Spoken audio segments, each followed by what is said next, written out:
Hey everyone, John Story, and I'm here with Mike Tizzano with Fairway Independent Mortgage. Hey Mike, thanks for joining us today. My pleasure. Going to go over some topics here as people join in. Obviously, we'll put this into the portal as well, but I really love doing these interviews and stuff like that to kind of give people a concept about how they can grow their business and things that they can do to implement.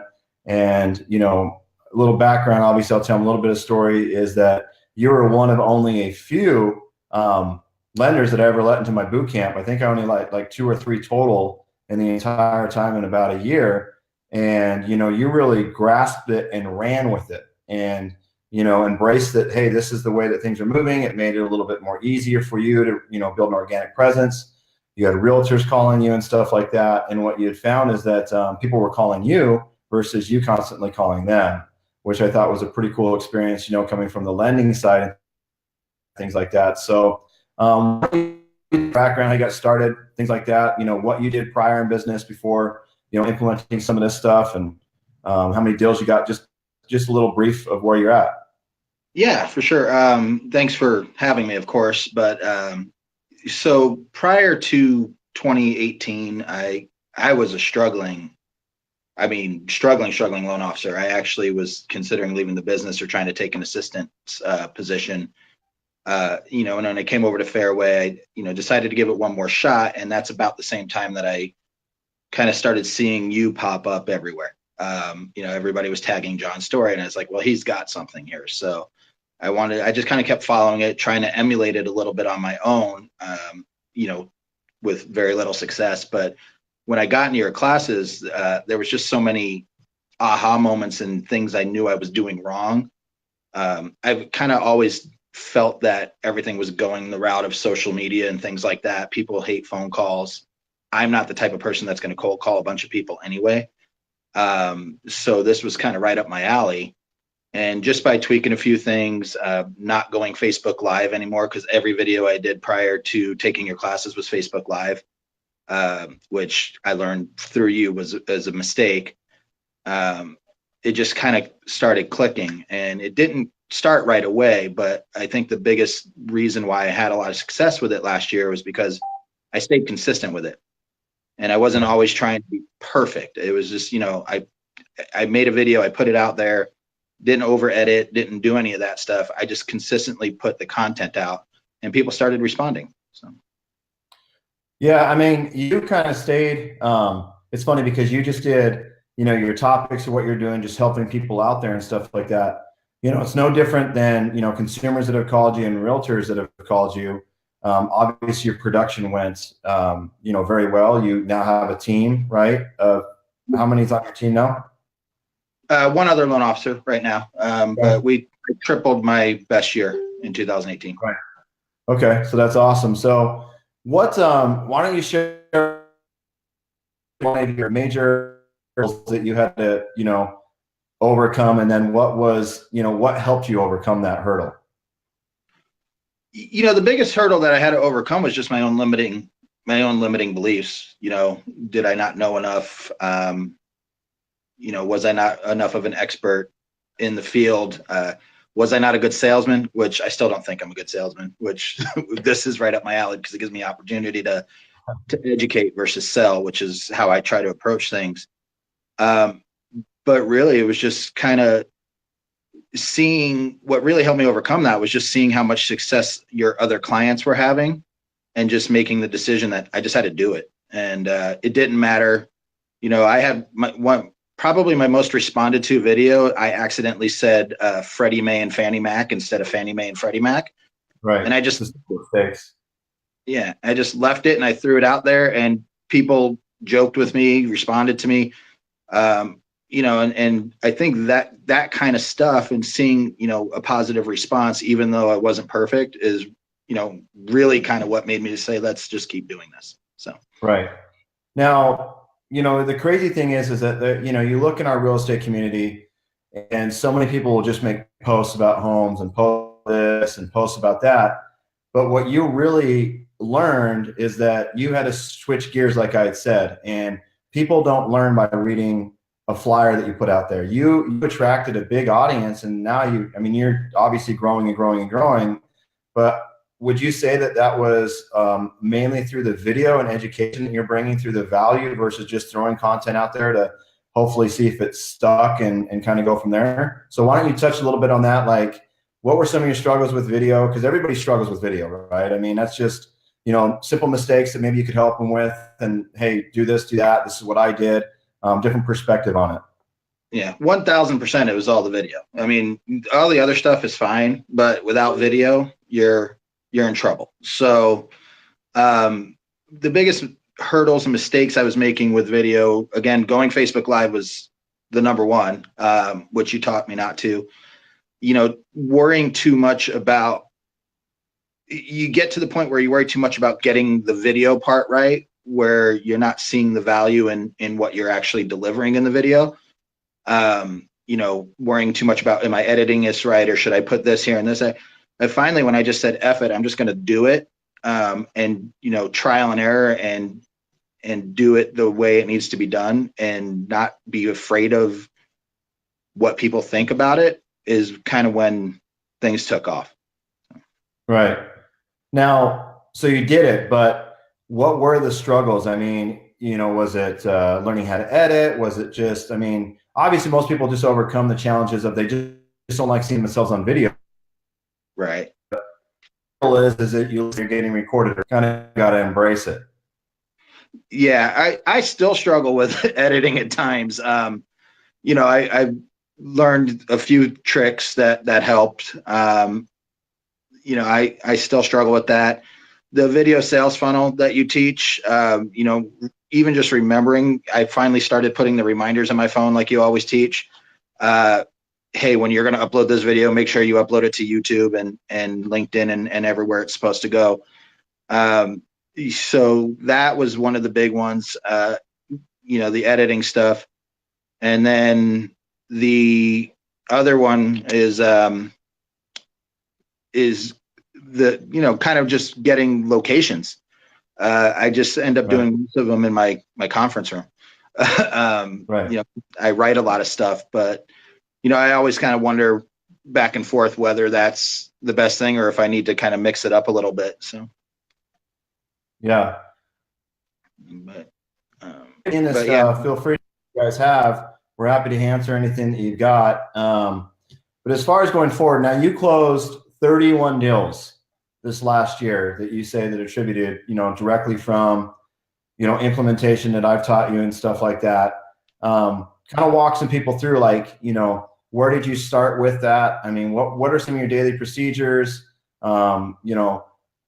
Obviously we talk about changing algorithms, viewing audiences. Yours is a little different than a realtor. You're kind of hitting consumer and realtor. So you're kind of juggling both aspects, where it's a little bit more work for you, I would say, versus a realtor where they just kind of want more consumers.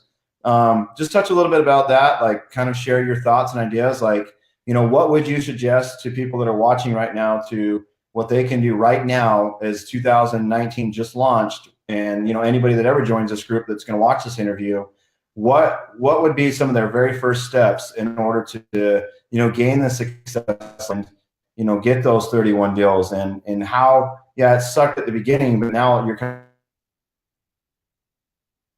of, sorry, you kind of cut out there. Just walk us through some of your routines and stuff like that, about what you do, like how you got your stuff set up, what you overcame, things like that. Yeah, the biggest thing is, like you said, scheduling. Making sure you track when you're getting good engagement, when you're not getting good engagement, and adjust. You have to adjust to your audience. When I started tracking my business, that helped a lot too. And started tracking my engagement. And sometimes it actually changes a little bit, but, I find that posting my videos on Tuesdays and Thursdays, for whatever reason, seems to be the best. Make sure you respond to people that comment on your videos. I see a lot of people that put out good content. People are commenting and they don't even like the comment. I make sure I reply to every comment that I possibly can. And of course, resurfacing, which you preach. You got to go back and resurface your videos. So I do that every day. The day I post them, I do that, and then I try to go back once a week and find an older video that's still relevant. I think you refer to them as evergreen videos. And I try to go back and resurface those throughout the week as well at the proper times, lunchtime and dinner time. 5 o'clock time, I guess that's dinner time for me. But just trying to make sure that you just kind of keep your systems in place, keep yourself accountable. I actually, in my office, all the cabinets are dry erase, and I have 5 cabinets. So every one I have a day of the week, and those are my minimum tasks and reminders. So not only do I have my alarms on my phone, I have it sitting right in front of me. This is what you need to do today. And your day your day is not done until this stuff is done at a minimum. So those are the biggest things. And for me, that's always been a personal struggle is, I said it, I think in a class once, I used to have one of those really crazy memories. Like now that I got older, it doesn't work quite as well. So I used to be able to do pretty much everything off memory, just know when I woke up, everything I had to do that day, and I was fine, but I can't do that anymore. So it was a struggle to put it in writing for myself and to set up these alarms and things like that. But once it was set up, it just makes everything so much easier. Right. One of the questions is, what editing programs are you using for your videos and stuff? I really just do Filmora. If you watch my videos, they're not super fancy at all. I put my compliance stuff in there. Every now and then, I think I might have a transition or two in a couple of them, but for the most part, I'm a one take, get the information out there. Here's my compliance stuff. I don't have a lot of background music or any of that. So Filmora is free and it works pretty easy for what I do. So. Okay. So let's say now we're past the editing thing and you talk about that. Why don't you talk about some of the, cause you've had some like aha moments where all of a sudden people that you haven't seen for years and they haven't talked to you in like 10 years. And all of a sudden they're like, dude, like I'm here. I need a loan. I need all this stuff. Cause I've heard the conversations. I've seen the messages. Why don't you tell people like that? Because, I think a lot of people, they feel they're putting in all the work, but they're not doing the resurfacing. They're not posting every day. And I know for you personally, you had where you thought you had it figured out and you stopped doing some of those things and you dipped dramatic. And like you said, I think within like a week or two, like it just shut off like a faucet. So consistency obviously is important. Just touch on some of those things, man, where your success stories are and, where you did dip off and why and how you came back. Yeah, I think that the biggest reason I've had success with it is you say it this way, stay within your lane.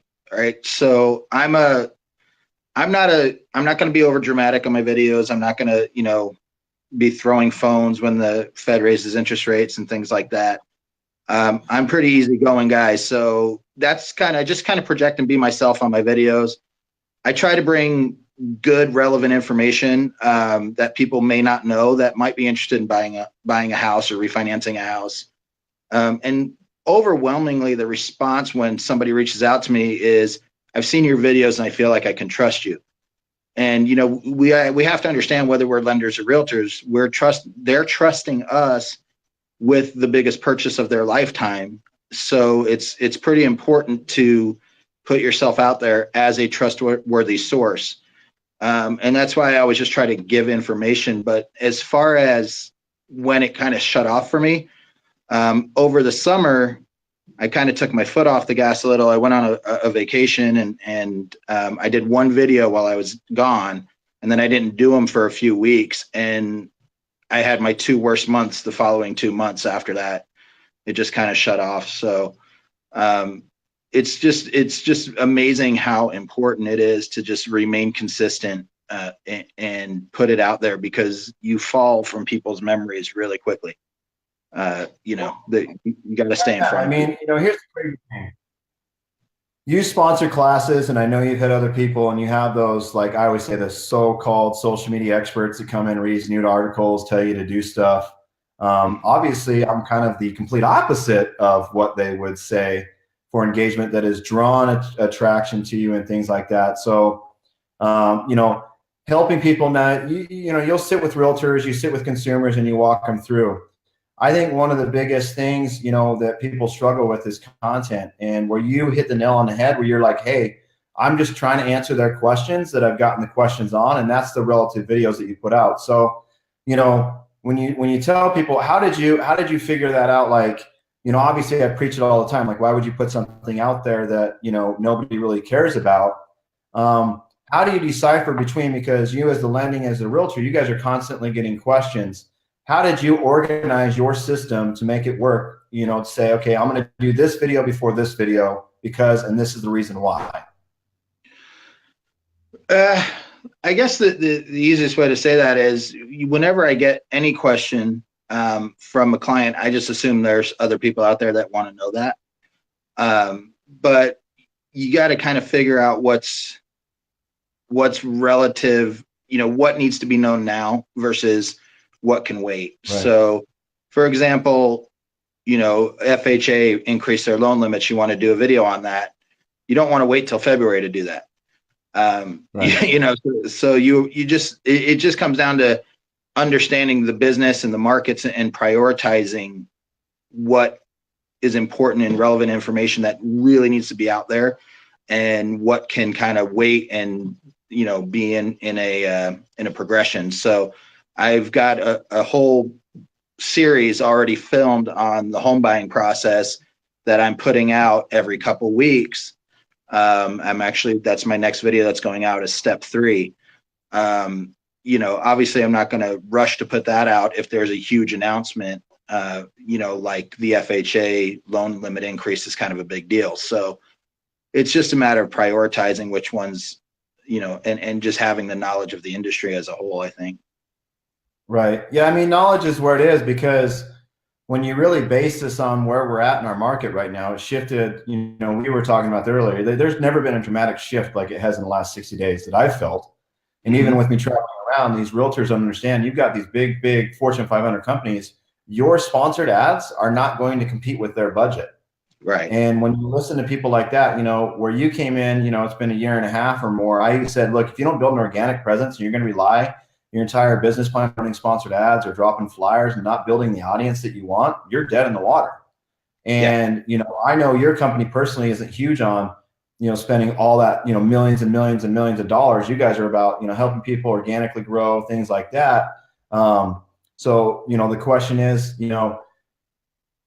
stepping back and you're looking into this following year, what other things are you going to implement that you could suggest to people here that maybe you found over the struggles of the last year? Because, obviously I say things all the time and I know it's going to work, but I feel it's better that, why don't you say, hey, I did this in 2018, going forward in 2019, I'm still going to do this, but I feel it's going to be better if I implement this in my system as well. Yeah, definitely. It's honestly just more of your system. I focused heavily on just trying to get Facebook right, because that's, like you say, that's the biggest one. So, I'm only just starting to really work the video sales funnel, as you put it out, work YouTube and work, I'm obviously I want to learn a little bit more about IGTV and how to work that as well. But that's the biggest thing I'm going to implement. And then, I also want to just partner with like-minded people that want to do video, whether it's realtors or title people or whatever. Just making sure that, I'm available as a resource to people that maybe don't have the basic knowledge that want to know.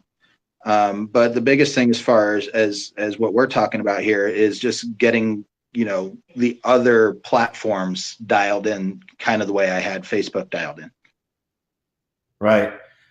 You said something really cool that I wanted people to really emphasize when you're growing your business of any type, whether video can be important, which obviously you got to do video, but you said, I want to work with like-minded people. Mm-hmm. And what you really have understood, and I've understood through your conversation, is that your videos are gravitating towards people that are on the same page as you, that are calling you, whether they want to refinance, buy a home, whether it's realtors reaching out to you. So they're like-minded for you. And when I talk about the sales funnel, I said, look, your flyers that you post, the pictures of your homes that you post, the content, they're not going to get the like-minded people. When they hear your voice, see how you are on video, where you made the mistake where you said Fannie Mac and Freddie Mae or whatever, Fannie, the mistakes. I feel vulnerability is something that people need to understand, that it's okay to make the mistake.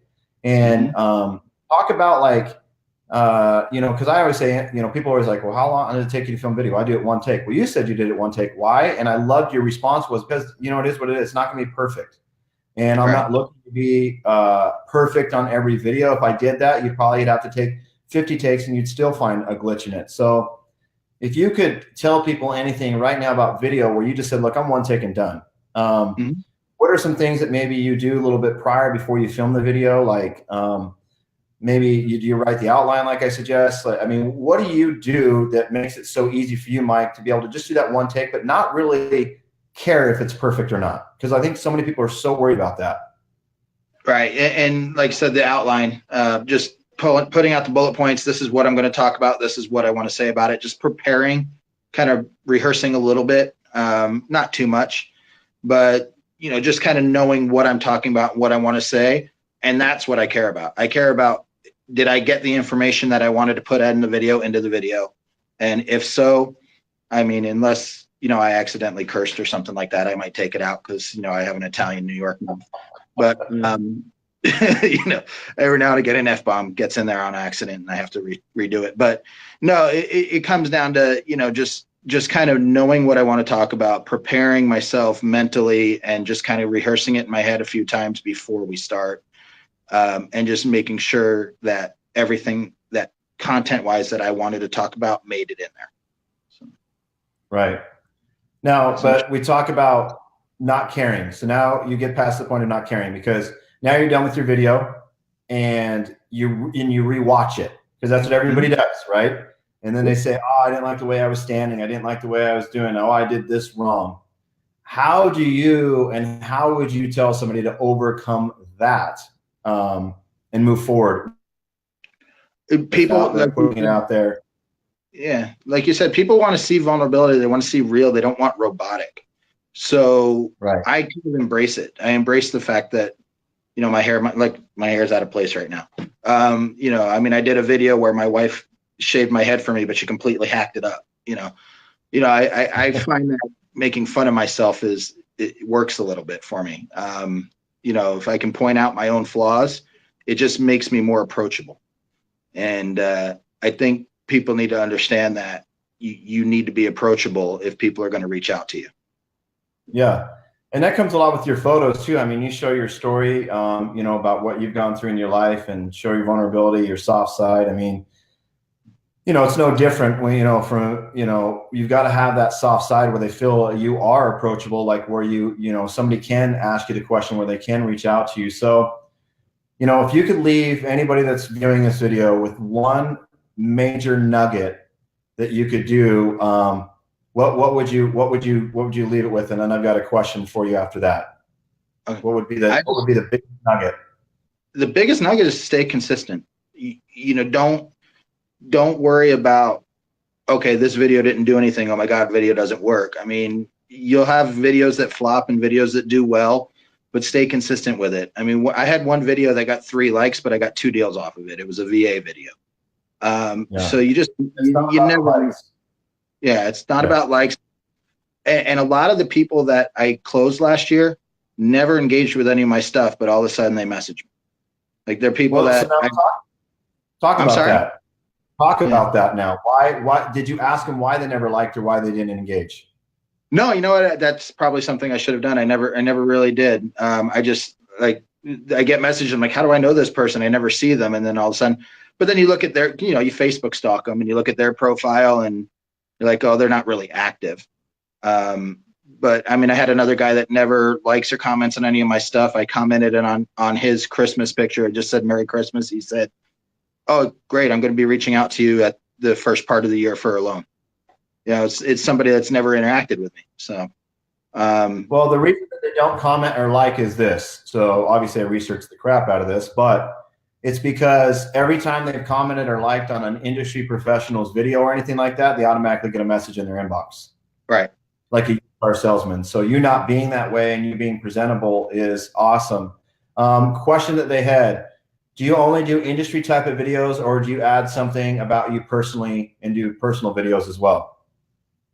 It depends. It depends on what you call personal. Like I'll do thank you videos and my why videos. But I have some family videos that are up as well. But a lot of them, based on our family history that you're aware of, I kind of more or less just resurface old stuff with family videos. Would you say it's like an 80-20 rule, like 80% business, 20% personal? Yeah, for video. Posting, not so much. Posting, I'm probably, like 60-40 personal. But yeah, 80-20 on video stuff. I might post a video of my daughter doing gymnastics when she learns a new skill or something like that. But yeah, I mean, you got to have that balance because, that's a great question on the aspect is it's redundant. I do the same thing. I mean, I'm more video personally. I mean, when you build it's a little bit more, and then the videos that you put out there, like what you do for education and value, like I'm going to start dropping some stuff here. It's going to be a little bit different for the huge audience consumer to see what we do personally in our coaching program, but that's a great video. But it's kind of understanding your audience, I would say as well. Like, what are they gravitating towards, what you like? Like you said, you did a VA video and here you're thinking that you tanked it and you got 3 likes, but in the end of the day, you got 2 deals out of it. So it's, the focus is for people on the video, don't always focus on the views, don't always focus on the likes, don't always focus on the comment. It's the consistency. If you take anything from this interview with Mike, it's all about consistency, bringing those videos back to life by resurfacing them. And that's really, so obviously you have to do the videos, but that's really what emphasized where you did those 31 transactions, because I mean, that's if you really break it down, that's really what happened. Consistency, did the videos, resurfaced them, created that viewing audience and brought value. That's 31 deals. And that's, people think it's so complicated on how I can get 31 deals, but I mean, you really simplified the process if they really dive in and look at this interview to say like, yeah, I mean, that's basically all they did. And that's super simple. Would you agree? Yeah. I mean, I haven't even scratched the surface of everything you teach yet. So, I just compartmentalize a little bit. So for myself, I get too distracted if I have too many things going on. So I just decided I'm just going to be focused on dialing in this part of it. And then we'll move to the next part, and just dialing in the first part is what brought me those 31 deals. So I'm looking forward to doing the rest. Yeah. We got one question. This one obviously will be into your portal, but it says, how are you growing your friends list? How do you decide who to send friend requests to? Obviously that, I'll probably take this one because that's in the portal. You have to build the audience that you want. So what Mike would do for his audience would be a little different. He's a lender, so he's going to want both consumers and realtors to be on his page. If you're a realtor, you're going to want a way more consumer base. And I would say if you can add 5,000 people, I'd want 4,500 consumers and maybe 500 realtors. But you have to determine, you have to look at your page, like where Mike said, look, I stalk them, I look them up, I see what they're doing in the fashion of that. That's how you're going to determine on how to build out your engagement. So that's a great question, but it's really audience. You have to determine, this is my factor in like how I add people. Would I want to work with them or would I not want to work with them? Mike, what do you feel on that?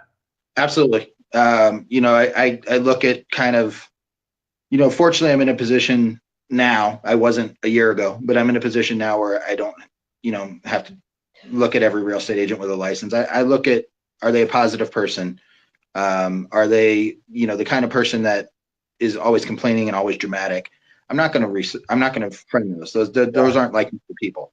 I stopped accepting friend requests from other lenders based on your information that you gave in the last class I took, which was basically if you start liking other lenders' stuff, then that's all you're going to see is other lenders' stuff. So I just stopped even taking friend requests from other lenders. I look at people that have a lot of mutual friends that I know, especially I went to school here in Arizona. So, I went to Shadow Mountain High School. So if there's somebody that went to Shadow Mountain around the same time as me, I'll throw that in there, especially since our neighborhood, a lot of people still live in the same neighborhood. So it makes it easy.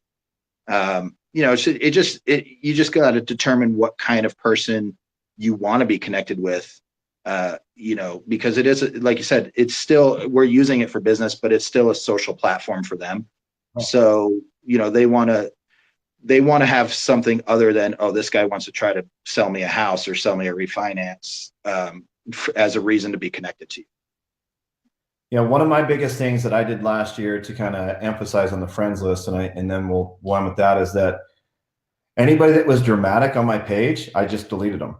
I legit didn't care if we were friends or not, because I would get messages and they would say, "Hey, you deleted me." And my response was, you know what, to be completely honest, like, I could unfollow you, but then you're going to know because I'm never going to engage. I'd rather register to you that like what you post and what you struggle every day, you put yourself kind of in that situation. So quit bitching online. It's not your diary, and embrace that maybe like being positive or telling people how you overcame a challenge versus constantly complaining about your challenges. People don't want to see that. So I personally deleted over 1,700 people last year on my Facebook. Yeah, I charted it. You know me, I chart my stuff. 1,700 people got the axe because they complained. And yeah, I added those people, and that was my mistake, because when I first started, it was add. They were industry professionals. They were friends of friends. There were things like that. And now I built an audience back up. So now I'm back up to almost 5,000 friends. But I had deleted 1,700 people because of that exact question of how do you grow your friends list? How do you grow your audience? Which is super important. I mean, I think that's how you're going to get the leads, is that you really have to emphasize on like, who do I want a part of my life and my business plan and my journey? And I feel that's what's important. So Mike, man, I can't thank you enough for taking how you overcame challenges, what you've done in your business. So much for the opportunity to share with the group. Yeah, but thanks, guys. Obviously, Mike, what could you leave them with? What would you like to, last words of wisdom? Last words of wisdom. I'm going to go back to what I've been preaching the whole time. Just be consistent and, crush 2019. I mean, you guys have all this information at your fingertips. Get good at something. Don't let it overwhelm you, because it is a lot. Get good at something, be consistent, and move forward, and you guys will have success. So awesome. Well, thanks, man. I appreciate you, and everybody have a wonderful day. You got it. Thanks.